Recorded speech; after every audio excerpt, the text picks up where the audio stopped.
Yo, Joe!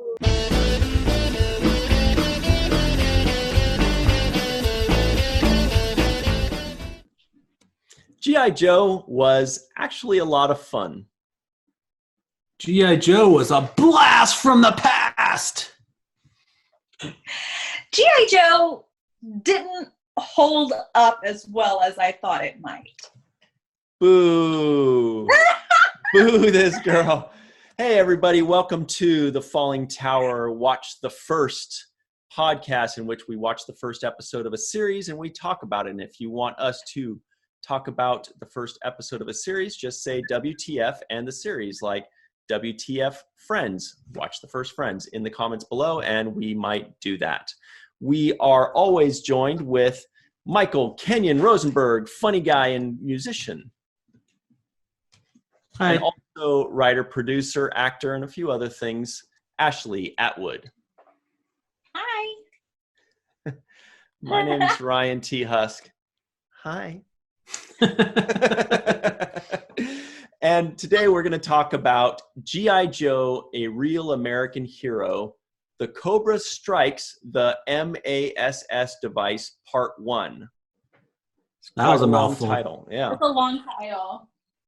But it was well worth the wait of that long-ass title to watch this thing, because it seems like apparently when it first started out, they were 5-episode miniseries, right? That's what it looks like. Yeah, I mean, I honestly, it's been years since I've seen any G.I. Joe. I loved it when I was a kid. I had all the G.I. Joe toys. G.I. Joe. And, all the Hasbro. And every time a new toy would come out, I was just like go and swoop it up, because I really wanted all the G.I. Joe toys. Hey, when somebody was like, hey, does that guy have the toy?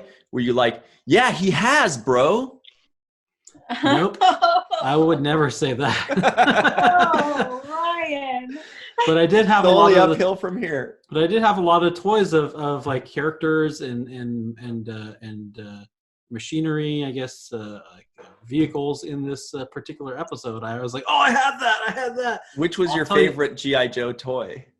Well, not from this episode, but there was from the G.I. Joe movie, there was the Cobra Commander where he had like a cloth mask. He had to send away for that one, so I was really proud of that one that I had. But I think we're only talking about this episode, and I'll tell you guys the ones that I had in this episode. Still, my favorite G.I. Joe toy when I was a kid was Outback. He had like a big red beard.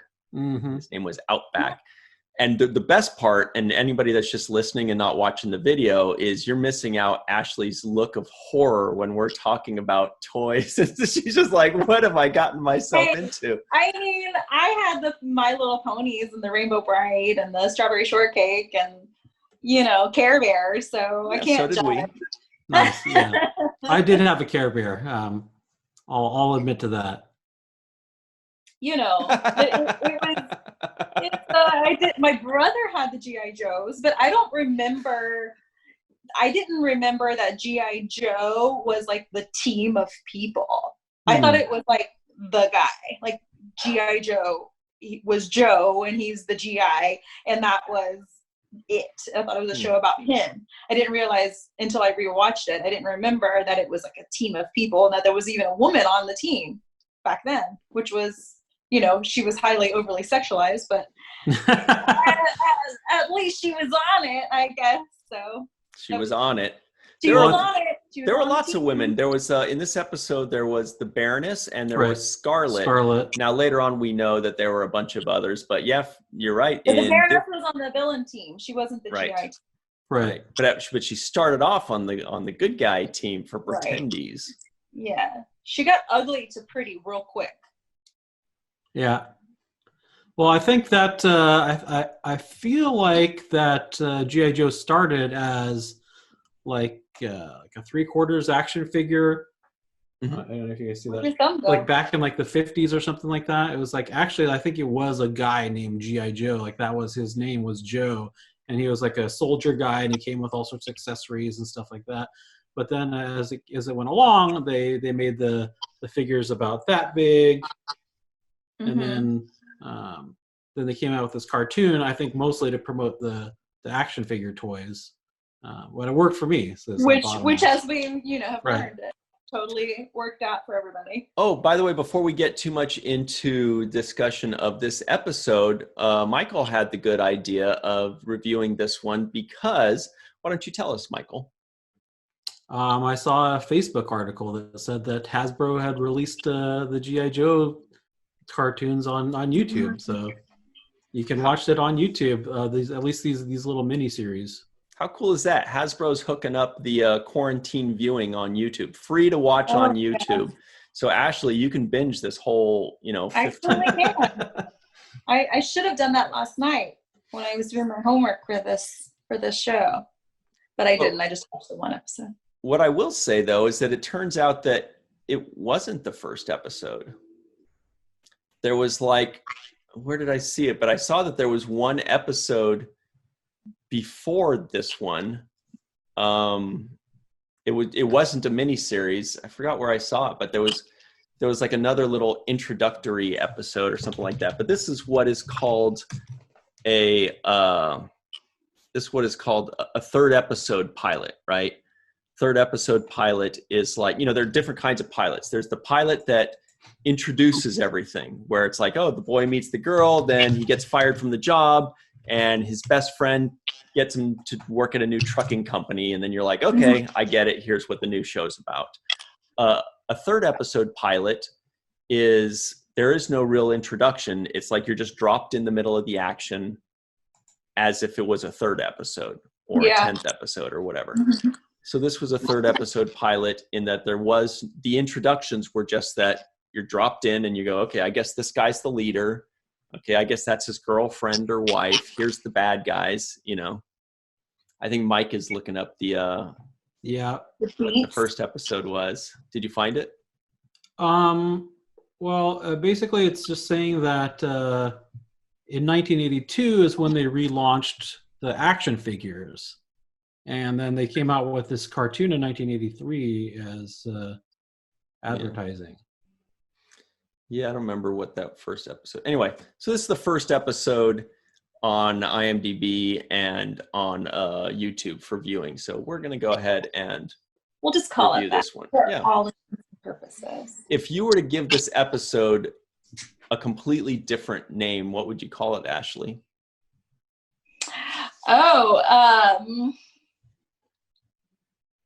G.I. Joe and the Elements of Power. Oh.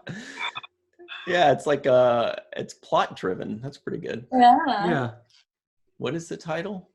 The M.A.S.S device. Okay. The Cobra Strikes. The M.A.S. device, part 1. Boy, they just call it the M.A.S. device. I mean, is that what it was? Okay. Yeah. So this thing opens up with the theme song that we all know and love, right? Yo, Joe! And what's funny about it is you can see how outdated this is, because it's all about, he'll fight and he's fighting for freedom against the bad guys, and he will dare, and there's all the lyrics of it's just all about he's going to fight and he's a real American hero and he's going to fight the bad guys, and it's a ton of exposition, it's against Cobra, the enemy, and Destro, the bad guy. It just tells everything in the Actually, song. they say against Cobra and Destro. I think it says Cobra the enemy at one point, and it says... Well, later they changed it to be Cobra the enemy. Oh, but in this one, and I read this too, and I went back and watched it again, and I was like, wait, yeah, they say against Cobra and Destro. Yeah. I was like, I thought Destro was a part of Cobra. But he's like the main guy that you actually see his face and stuff you relate to, versus the guy with the mask on you don't ever see him. So it's easy. I don't know how much I relate to somebody whose head is made of titanium, but he had a face where you could see him speak, other than just hear his S sounds. Right. Right. So it's you actually had a face, okay, that guy. This is what I want to do. I want to read the lyrics to this song just so we can really get a good impression of what's going on here. It says, Yo, Joe, he'll fight for freedom wherever there's trouble. G.I. Joe is there. G.I. Joe, a real American hero. G.I. Joe is there. It's G.I. Joe against Cobra the enemy, fighting to save the day. He never gives up. He'll always be there fighting for freedom over land and air. G.I. Joe. G.I. Joe is there. G.I. Joe is the code name for America's daring, highly trained special mission force. Its purpose to defend human freedom against Cobra, a ruthless terrorist organization determined to rule the world. He never gives up. He'll stay till the fight's won. G.I. Joe is there. So G.I. Joe. Yeah. Yes, just like that. So what did you think of that, Ashley? That's pretty much the coolest theme song ever, right? I mean, G.I. Joe will dare. It was like written in, after 9/11 even, because it was very much like the terrorist organization that's wanting to take down the Americas. So you could think it'd be, a little more modern than 1983, but I guess the same theme holds true every time there's an attack against the Americas. And they need a highly trained special mission force. Yes, a highly trained. It's highly like trained. they can't call it the SEALs; they have to call it a highly trained special mission force. Highly trained, but everyone wears a different costume. Mm-hmm. Yeah. They fire lasers. Yeah, in the 80s. Yeah. But you can't have the girls wear the same thing as the guys. That would just not be sexy enough. Yeah. True. Very true. Could be. So it definitely doesn't have a lot of our characters from later on. So we have to just focus on the ones that we did see. There was one guy that we saw that didn't have any lines, but he was still introduced well. We'll talk about him a little later. And of course, we know Snake Eyes never speaks. Yeah. When the movie was played by Ray Park, who was also Toad in the X-Men and Darth Maul in Star Wars. Oh my goodness. I didn't realize there's so much crossover. Oh yeah. So I spent too much time thinking about the girly shows. Ashley, what did you know about G.I. Joe before you watched this epic adventure? Well, I mean, I remember watching it with my brother. I have a little brother that's like 18 months younger than me. So, I mean, I would watch it with them. But it was definitely later episodes because I was only 2 in 1983. So, I mean, I'm sure I was like 1.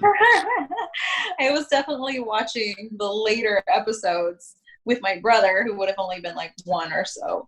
But I remember G.I. Joe as just like I knew it was a show. I knew he was a war hero. I knew the action figures and all of that good stuff. So it was literally like rewatching it from the beginning as if I'd never seen an episode before.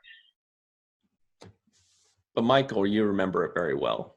I don't think I remember it that well. I mean, that's like, there's definitely like a lot of stuff. Like, I'll give you an example. I didn't remember that the main guy was named Duke. I mean, like, oh, really? When I heard that, I was like, oh yeah, Duke. Duh, obviously, I had that character. Yeah, I never liked Duke. I always liked Flint, the second in charge, but he wasn't in this. The supporting characters are a lot of times more fun anyway than the Shipwreck. Yeah, Shipwreck. Everybody likes Shipwreck, Snake right? Eyes. Yeah, so we like to talk about first impressions. When you first 30 seconds, I mean, after the theme song pretty much sets everything up where you know what to expect. You know, they tell you the whole story, but Ashley, after like 30 seconds of watching it, were you like, okay, this is going to be fun? Or were you like, God, how long is this thing going to be? I was really just super interested in how well it held up, or how it didn't hold up from then till now, as far as like the sexualization of Scarlet and like him like touching her in very weird ways. It feels weird now, but like tackling her. Yeah, she's like, you could have just said watch out, like stuff like that I was like, oh, you won't see that anymore in these. But I'm sure it was just, nobody thought twice about it back then. So that's some of the few things that I was very interested in. Every time something like that was written and happened that would have been normal back then is now kind of iffy. Stuff like that. He was just wiping the mustard off of that hot dog. Yeah. Oh my God. I loved that.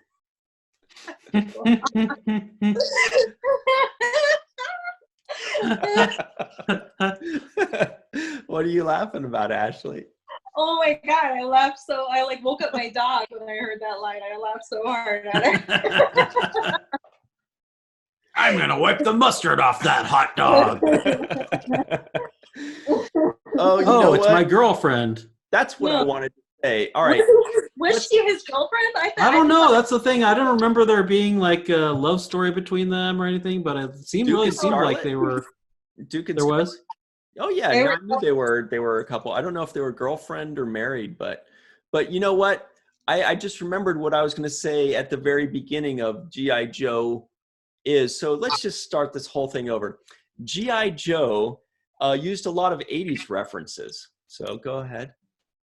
Yeah, it sure did. But that's what I wanted to bring up was that, like, yeah, there was that one, but they kept saying weird things like Cobra Commander, who's supposed to be this evil guy. He's like, oh yeah, it'll work. My foot. Oh yeah, the I was like, were awesome. ooh, that you don't want to mess up the evil Snake Lord because he'll say my foot to you. Or what did he say? He said something like to Destro. He's like, whatever, titanium head or something. Yeah, yeah. And then there was another guy that says he's like, oh yeah, fat chance. Like what? What did you want them to say? It's a children's cartoon in 1983. I don't know. In the 80s, I don't know. We could have had Scarlet go as if. No, that was 90s. That was totally Clueless in the 90s. I can't keep up. Too many decades. I feel like there's hundreds of decades out there. Well, for you, there's more than mine. There are many more in the history of time anyway. At least 10. At least 10. Sorry, I changed the subject. There was something we were talking about that I wanted to jump back on. Oh yeah, I thought that actually G.I. Joe held up better than I expected because, I mean, considering it's almost, Jesus, it's 37 years old. 37 years. There are things like Friends that's 20 or 25 years old where you go ugh, that was fucking racist, dude. When you watch Friends, that's kind of homophobic, dude. What are you doing, But with G.I. Joe, I was like, wow, G.I. Joe's surprisingly woke. When you see the first 4 army people, there's a black dude, there's a woman flying her ship and gonna smear the guy all over the ground. I was like, oh, wow. It's better than most things in the early 80s, I'd say. Astute observation, Ryan. Yeah, I didn't notice that. I just noticed that they were still fighting the Arabic snake people. The Arabic. Were they in sand, or what do you mean? Well, I just felt like it was still very stereotypical. The villain being the terrorist group being the same races that it is now.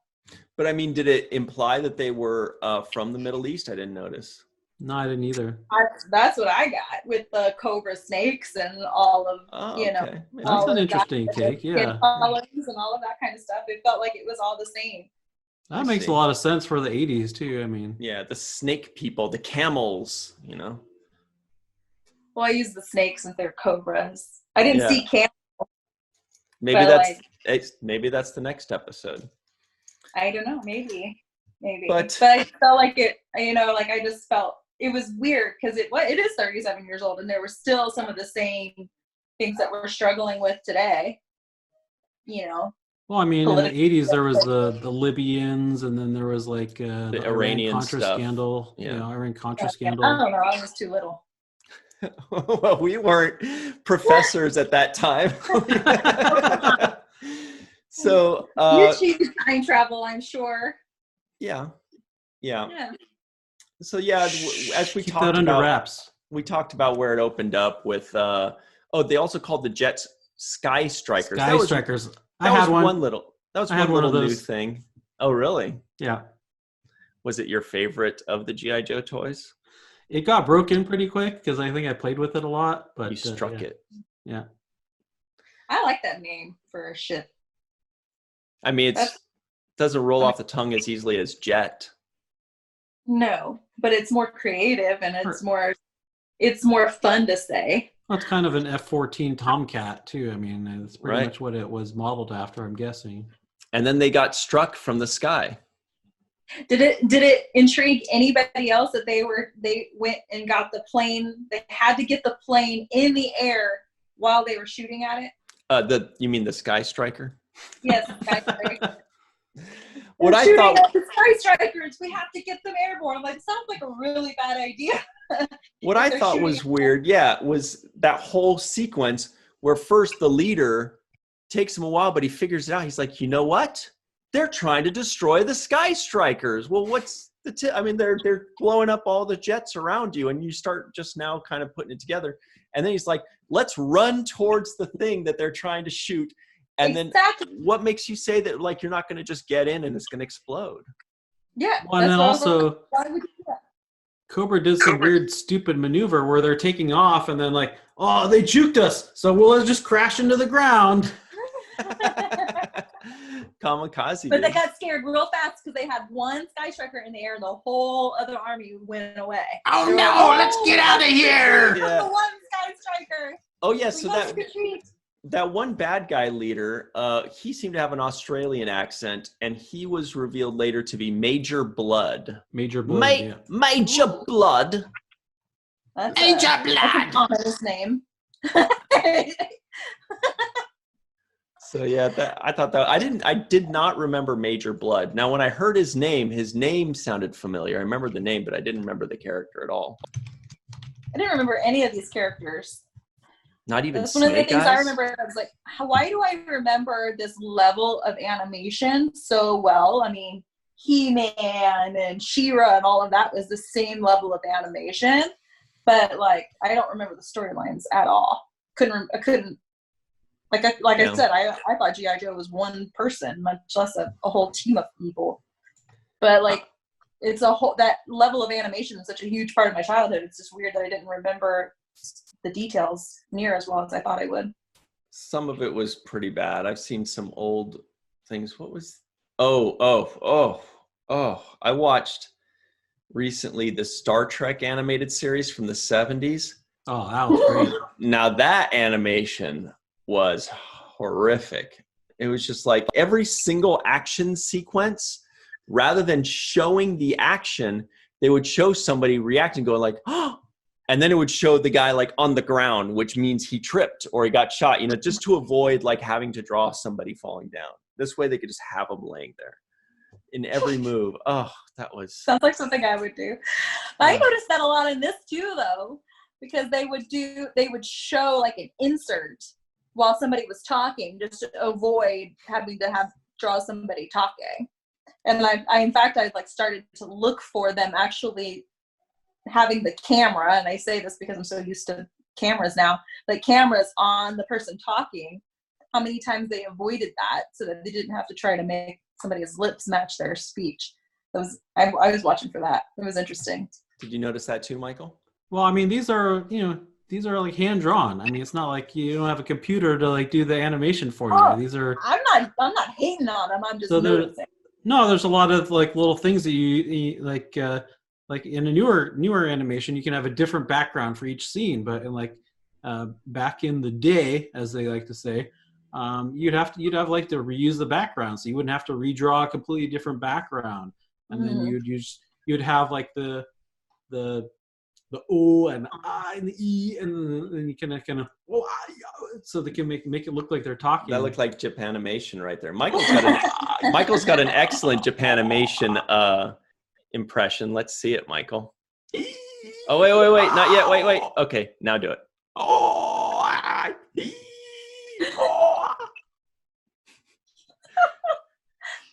Okay. Yeah.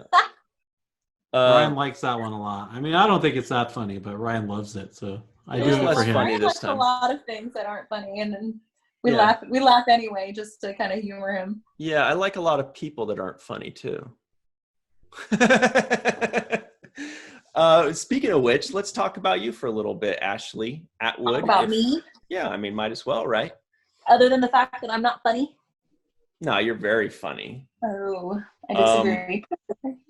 So So Ashley Atwood, you are a producer, you're a writer, you're an actress. No, I'm not a writer. Well, I've seen you kind of dabble in writing stuff, but let's just take that out anyway. What do you do? Mostly just try to make a living in this crazy world we call entertainment. But I started off dancing. I was a dancer when I was little, up until 25. Actually lived in New York, and I was a professional dancer in New York out there before I was ever an actress. And then I started acting, and acting is where I prefer to stay, but I started producing my own stuff just because I would get bored waiting on somebody else to make decisions, and got tired of being a passerby, and started creating my own content. And so now I'm a producer eligible for the PGA, and I'm looking at joining that. She's great at golfing, ladies and gentlemen. Oh, yeah. as I like to call it, big golf. Big golf. Big golf. Looks like you have your thumb over the lens a little bit, do you? Do I? Oh, there we go. Maybe my big fingers. Yeah, and what are you working on? You got like a web series that's almost done, like a super secret, super hilarious. I've got a couple of things. First, one thing I have a Christmas film that I just finished shooting in January. Like, timing was perfect for all of this government shutdown craziness. We just finished shooting it in January, so we're in post-production for that. It's a Christmas movie. It should be out this coming season. But the web series you're talking about is called Wild Wild Yogis. I produced it with a group of friends of mine. We call ourselves Thursday Afternoon Films. We've been meeting every Thursday afternoon for the past 3 years. And we created this web series. We shot it last summer. We've been in post-production. It's ultra low budget, so it's kind of taking a little more time than we would like. But we've got our colorist that has it right now, and our VFX artist has got it right now. So we're looking forward to seeing a finished product very, very soon, especially when nobody else is working on anything else. So that's going to be awesome. Check that out. Wild Yogis. It's exciting. Yeah, it's a comedy that makes fun of social media influencers in the wellness industry. So, I mean, it's playful fun. If you're a social media influencer or a true yogi, we're not hurtfully making fun of you, but it is funny.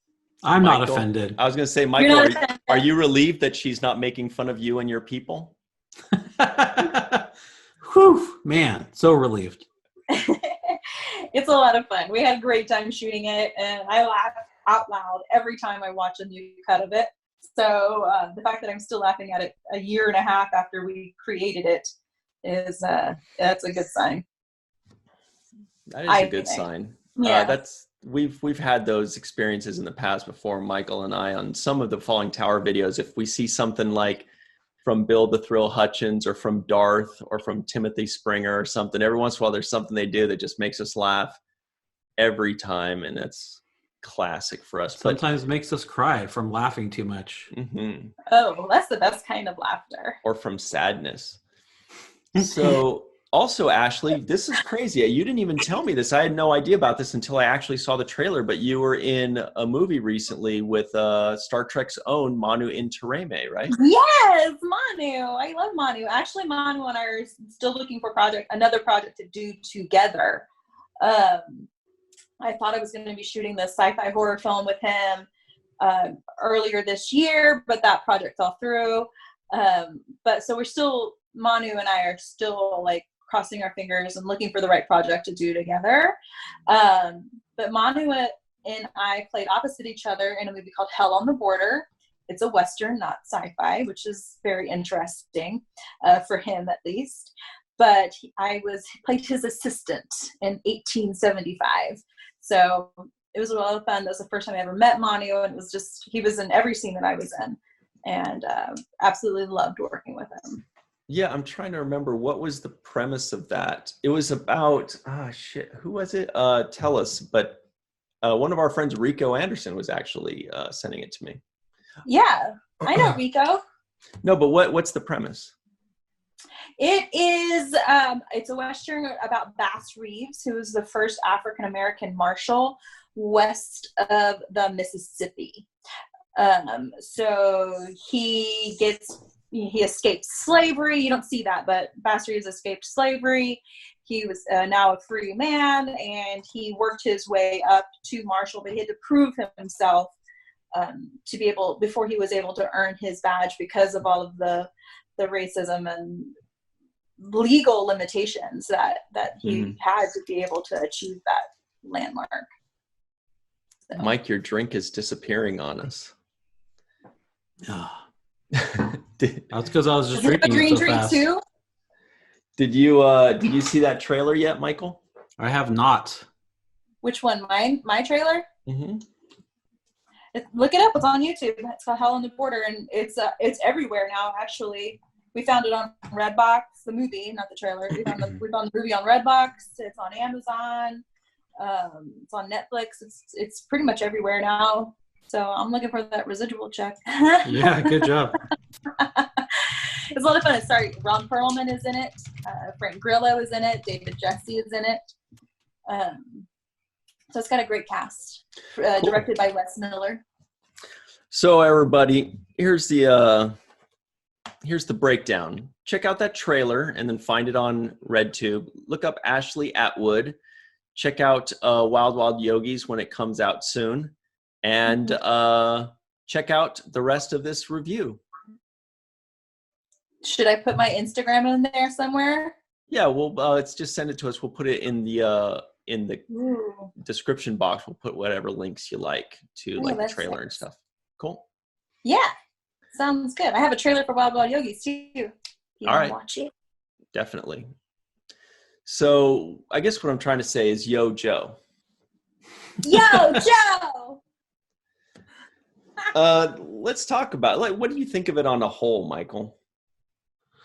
On a whole, I really it really brought me back, and so I think it was difficult for me to separate my feelings of nostalgia from what I really thought about it, because there were some things about it that were not that great, honestly. Like what? If I'm being truthful, so they have these 3 rare minerals.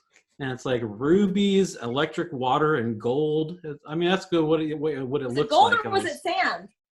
Yeah, I don't know. Enough of the sand, Ashley. I thought it was sand.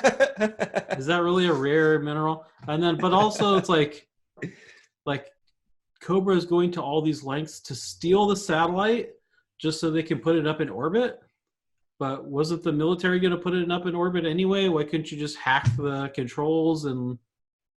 It just seemed like they were going to all these different lengths to get that satellite, but then it's just it didn't really seem like that was that necessary to go to all those lengths.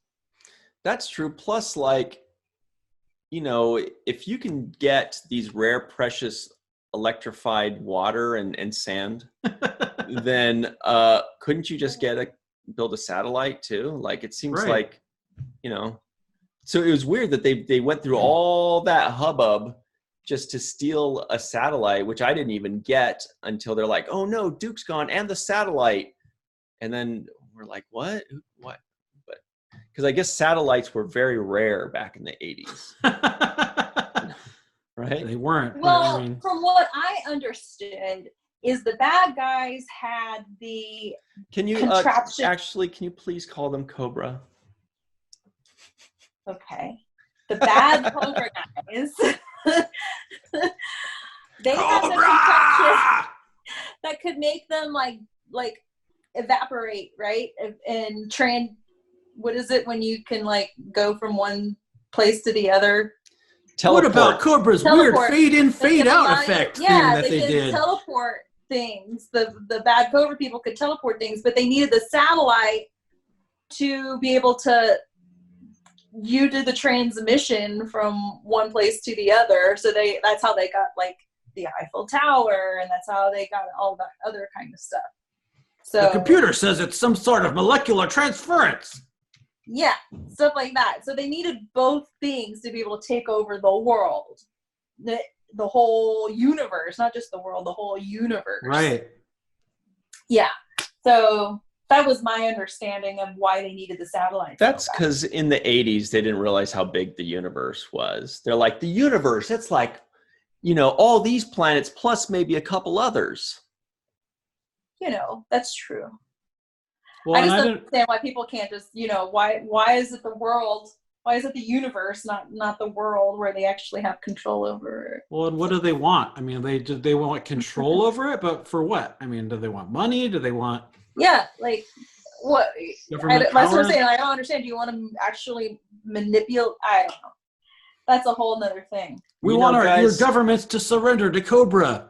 I gotta be honest. What does that even mean, though? This is my fault for saying let's hear what you didn't like about this, but I'm starting to get my feelings hurt here because I think that G.I. Joe, it was a very good show, and I think that for the next 18 minutes or so, we should only say good things about it.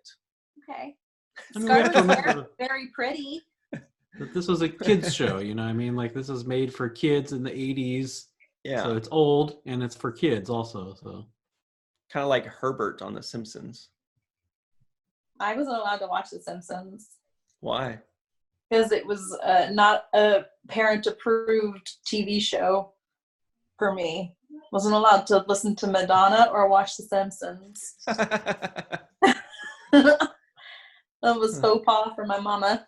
What's funny is when you said that, I pictured Madonna as a Simpsons character. I could totally picture what she'd look like as a Simpsons character. I'm sure they made her one before. So let's talk about the characters that were introduced. So we had Scarlet, we had Duke, we had Major Blood was the bad guy that flew in. Adam.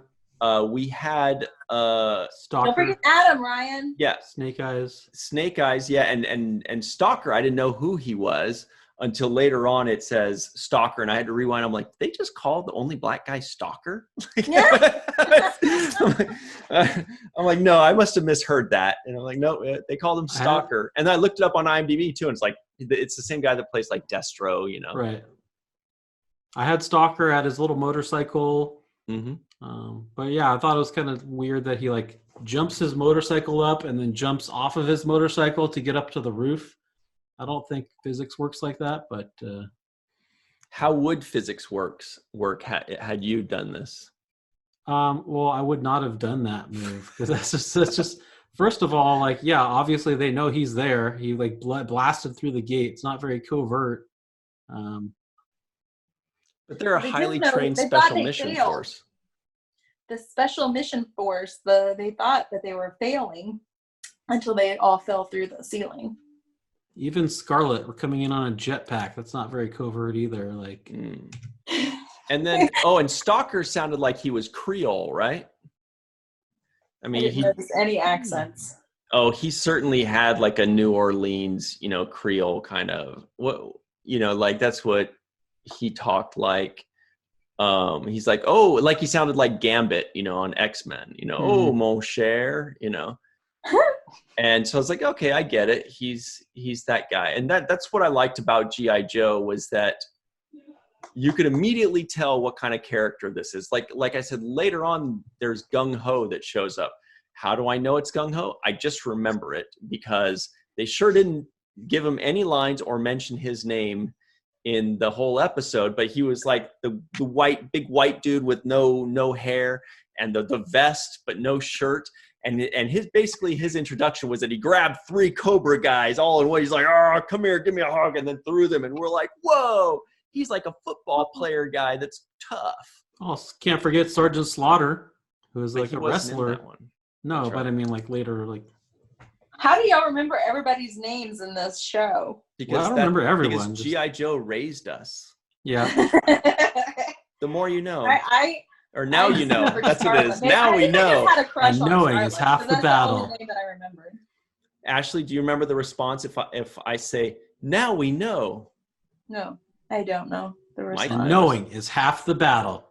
G.I. Joe! Oh, yeah. Oh, and hang on a second. Did you guys listen at the very end when it was over? I'm sure Ashley turned it off as the second it ended as quickly as possible. But I listened to when it said next time on G.I. Joe or whatever it was. And they said, gung ho, and these three guys are joined by Snow Job. Snow Job.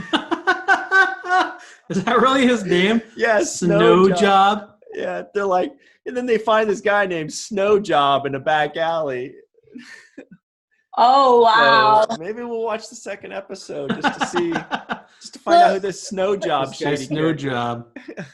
You gotta have something to keep the parents entertained while they're watching it with their kids, if they're watching it with their kids. But yeah. something. And there was and then there's also like a guy later on, his brother. They call him Grim Job.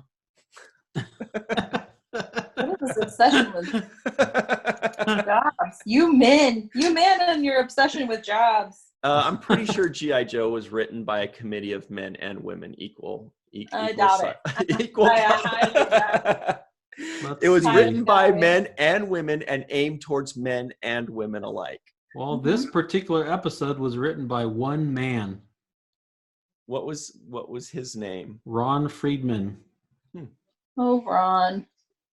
No, but you're right. It was very much aimed towards dudes. I mean, that's why it's like he'll fight for freedom and he's brave and he's daring and he'll stay till the fight's won. It's just all about like, yeah, get in there and G.I. Joe was there. Yeah.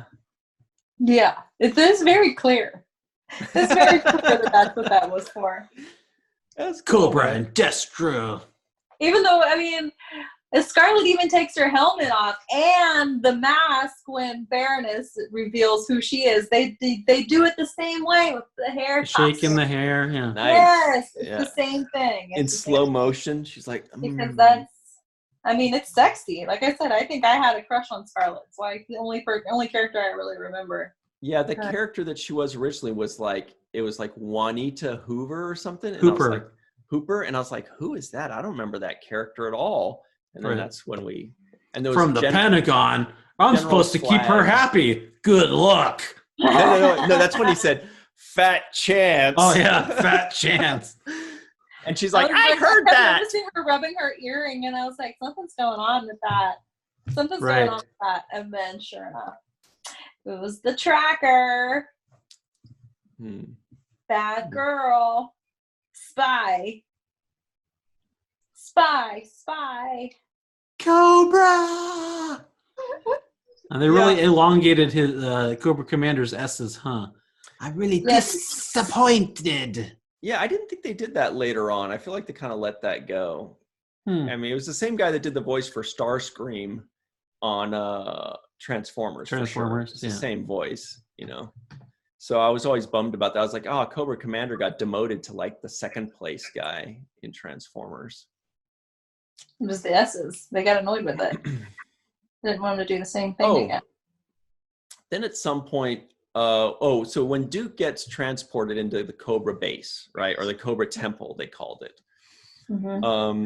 with the satellite of Doom, did you notice that the Cobra soldiers were pretty much like stormtroopers in that they were shooting at a standing human 20 feet away and they were missing him left and right, and it's with laser beams, so it's not like the gun has a kick or anything, it's just like they're missing him with laser beams, just like stormtroopers.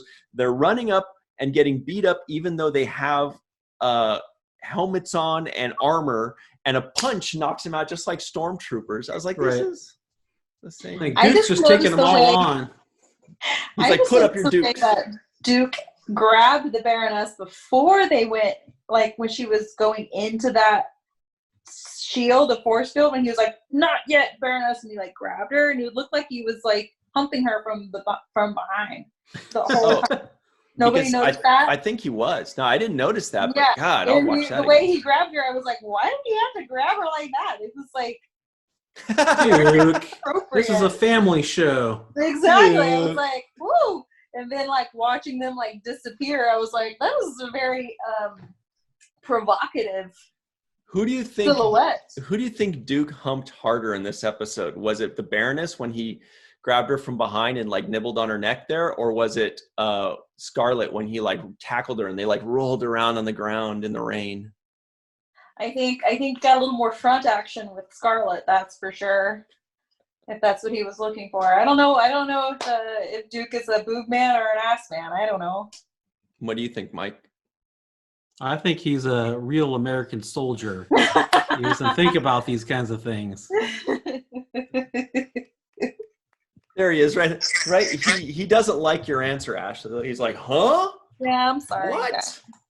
I'm sorry. I saw very different things in this episode than you guys saw. Very, very different. And then here's his eye when he's waking up in the slave pits. Reminded me of Lost. He's just you can see his eye open. That's kind of a cool shot, though. Yeah. Those baby blues. Yeah, blue-eyed, blonde hair, named Duke. He's like the Dukes of Hazzard. Yeah. Put up your Dukes. Put up Daisy your Dukes. He's gonna have to put up his Dukes against a giant Apache. He's as American as Daisy Dukes.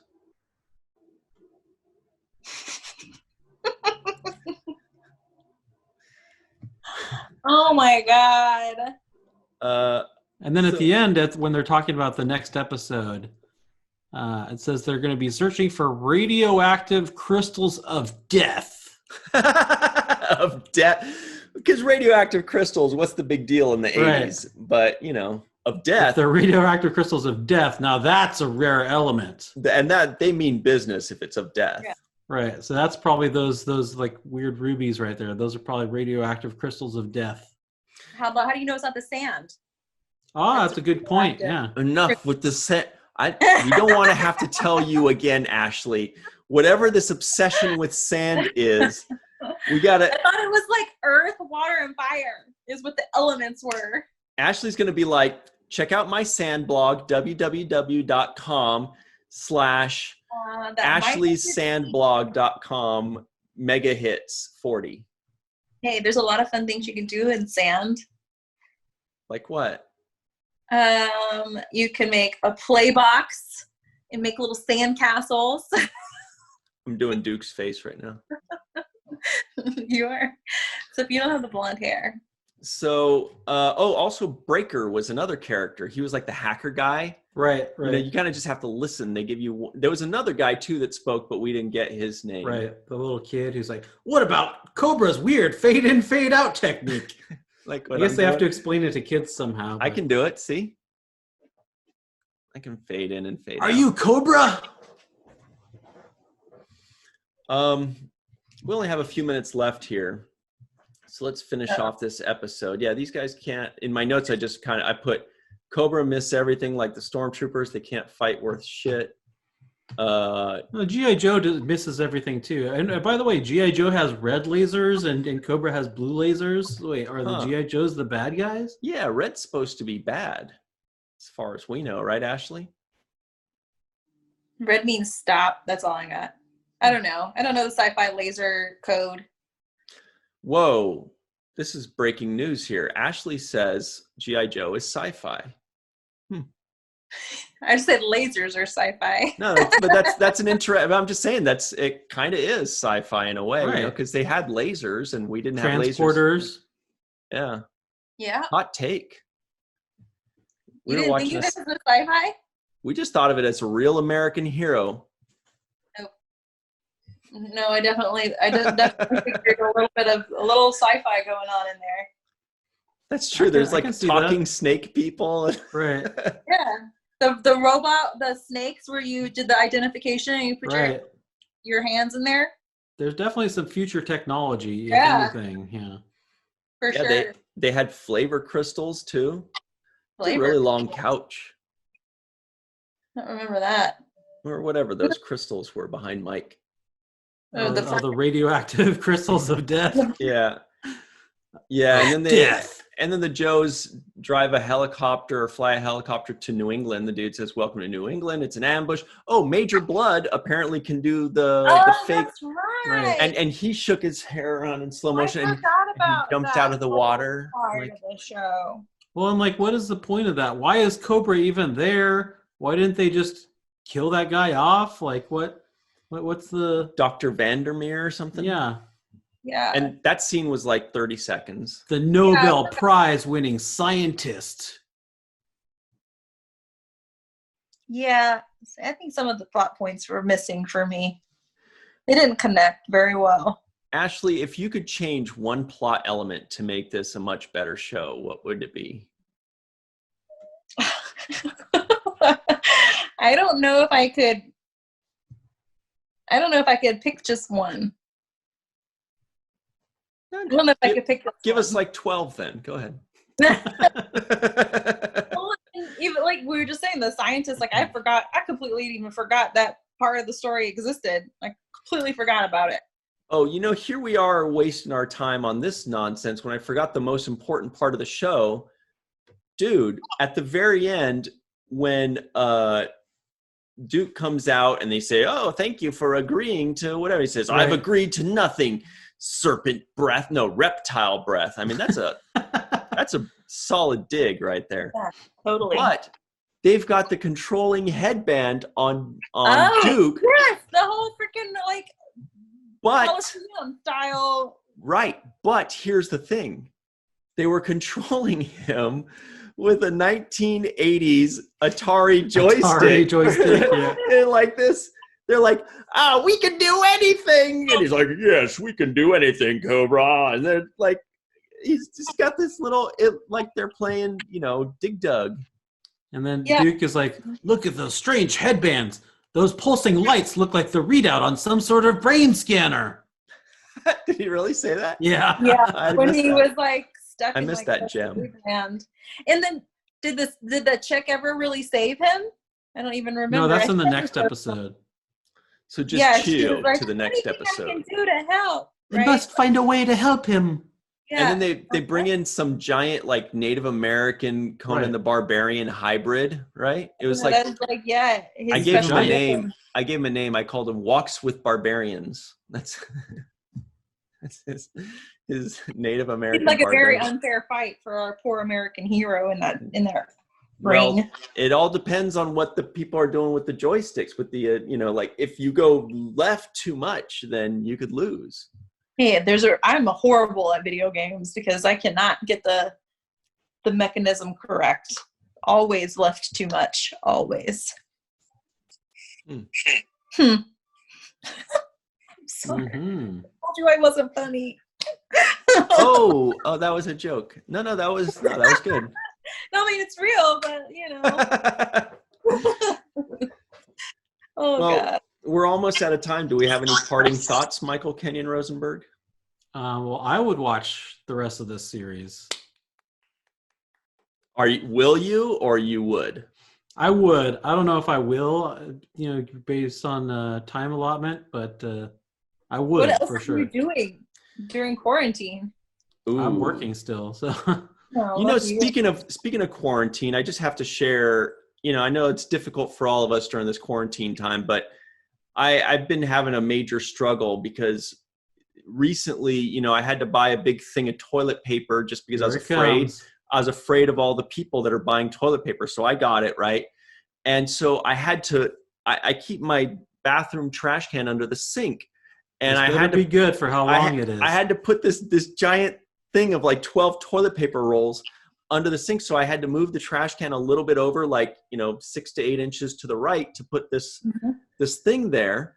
And so now every time I blow my nose and I'm going to throw the tissue into the trash, I open the thing and I try to go where the trash is and I just hit a stack of toilet paper. And I have to move my hand over like 8 inches. And anyway, I just did that again this morning. And I'm like, when is this thing going to end? All right, I guess that was okay. Struggle there, Ryan, is having to move the trash can. This is all true, man. I'm not making this up just for sympathy votes. I'm saying this is my real life right now. That's what I have to deal with. Anyway. Poor Ryan. So we do like to talk about, would you watch a second episode, as Michael brought up. Would you, Ashley, would you watch a second episode, or did you get your fill? I got my fill of this one for sure. What would it take to get you to watch a second episode? Another podcast. Watch the second episode. A different podcast where they just watch the second episode and nothing else. Yeah. I mean, it would be like a book club, like with you guys. If I was going to watch it, I'd have to watch this again so that I could come on here and talk about it again. That's the only reason I would ever watch it again. Great. So if you like book clubs, I do like book clubs. Love G.I. Joe. I would watch it. I would like to watch it again. Right. I don't know if I'll have time or the will to do it. But I don't know, maybe it might be something cool when you're like working out at home or at the gym or whatever, and you can put it on to like really remember what it's like to be a real American hero. Yes, a highly trained special mission force that fights till the fight's won, you know, that just really is daring, right? G.I. Joe is there. Or if you really got to hold your eagle pose in yoga and you need some inspiration. Well, we need, you know, you got to fight this invisible, what is it, the invisible enemy. We're in a wartime right now. Sand. Yes, the sand. Oh my God, that sounds so racist. No, I said snake people. Actually, I was thinking of on Star Wars, the what are those guys, Mike? The Tusken Sand Raiders. Tusken Raiders, yeah. Nope. Don't. I haven't. It's gonna be a bad. Don't say that. Don't say it. If you're stuttering over that much, it's because your brain is trying to stop you. It's like, don't do it. Don't do it. I can't even say it. I'm like, oh God, they're gonna hate me. Never mind. Yeah, just don't say it. We've stopped recording. You can go ahead and say it now. No. Just cut her off. Anyway, so if we do have the time to watch a second episode, Michael, it'll just be you, me, and Snow Job, and we'll just, you know, like his super, you know, his super weapon is he shoots white spurts of snow out of his cannon. I thought you were gonna say out of his mouth. Ashley Crow, God, that's not how we meant it. I did have Snow Job and his snowmobile as well. So, by the way, I didn't remember his name, but I did have him. I remember that snowmobile. Do you still have them? They probably worth money now. They're not worth any money, and Darth has them all now. Darth. So that means I've got access to them. I can go get them. Except they all fell apart. You know, there's like the little piece of rubber that keeps them together in the middle. Those all broke. So you actually played with them rather than like had them in the box. Oh yeah, for sure. Yeah. What 6-year-olds just collect toys and doesn't play with them in the 6-year-old doesn't. In the dirt? The grown-ass man does.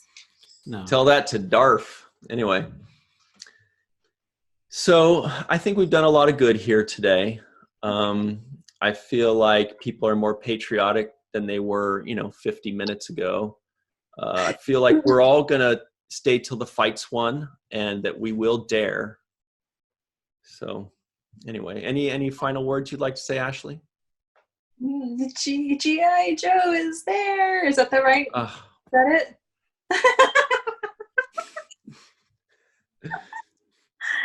Yeah, I know. I'm sorry, guys. I can sing Rainbow Bright. We're sorry we made you watch it. So. No, I had fun talking with y'all, though. I liked talking with y'all about it. Y'all. That's right. Texas. You got Texas roots. Yes, Texas. Y'all gives me away every time. I feel like I got rid of a lot of my accent, but I can't stop saying y'all. That's okay. And darlin'. I say darlin' a lot. I call people darlin'. That one works. That's okay. Yeah. Great. Any parting thoughts, Michael, before we run off to go save the day and fight for freedom? Just Yo Joe! That's what I was looking for. Let's all three do a Yo Joe. Are you ready for it, Ashley? Yeah, but here's the thing. We're not going to say which hand is going to go up, so we all have to try to guess right. And if we don't do it, we have to keep trying until we get it right. Okay, ready? I hope I can guess it right. Okay. Yo Joe! Wait, okay, we all did our right hands, right? Yeah. Okay. But it looks different on the screen. Great work, everybody. Fight for freedom wherever there's trouble. And I'm going to go out and save the day. I feel really inspired. Okay. Thanks very much. In the comments below, please let us know what you want us to watch. So another awesome thing like He-Man or Transformers or Rainbow Bright or Care Bears. Thundercats. Ho! Yeah, I liked Thundercats. Who was your favorite Thundercat? There were the twins, right? There were two little twin cats. That is the wrong. Michael, who is your?